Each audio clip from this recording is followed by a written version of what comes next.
Ayan, dyan po sila nakatira. Dyan po nila pinasok yung bata. Tao po! Tao po! Nono, nandito na lang Adina mo! Tao po! Tao po! Kuya, wala po sumasagot eh. Sigurado po ba kayo may tao? Opo. Tao po! Tao po! Nono, nandito na ang Adina! Nono!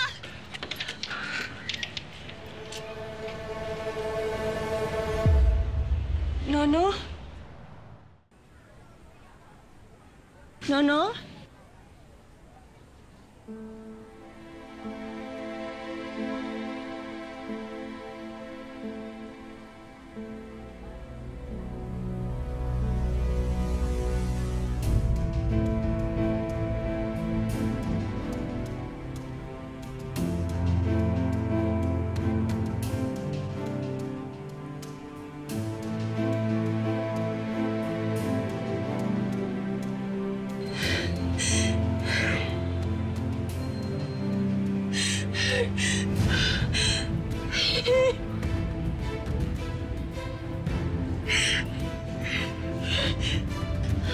Kuya, wala pong tao dito. Wala po yung kapatid ko dito.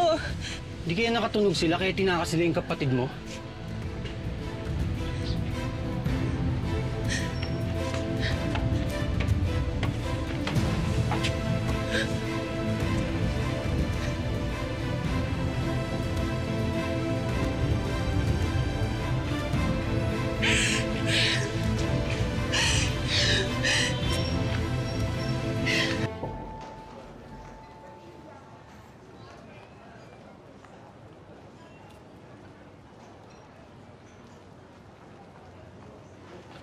Huwag ka naman, huwag ka naman. Ayaw, Nono! Sige na, gagalit ako sa'yo yan Ayaw, Nono! No, papasok na tayo. Ayaw! Sasakay na tayo, bus. Hindi nga! Yung Ano na? hawa! Wala ko ng ticket papuntang Baguio. Nagpadala nga ng pera sila ni Agad ng ano. Yung ano, Kahit na gusto natin dalhin tong batang to. Tignan mo, tayo rin mahihirapan eh. Huwag nang maraming satsat. Ang importante, nakakuha na tayo ng pera. Bahala dyan, pagpunta doon.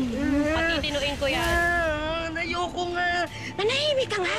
Sumakan mo na mabuti. Masok na tayo sa loob. Pag nakita naman nila yung kondisyon ng bata, hindi na tayo paghihinalaan. Yung ano, Tara, halika na! Pasok na tayo.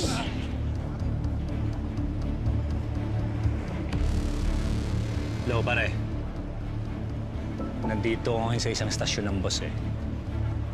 Nagbabakasakali ako, baka dito nila pinuslit yung bata eh. Balitaan na lang kita.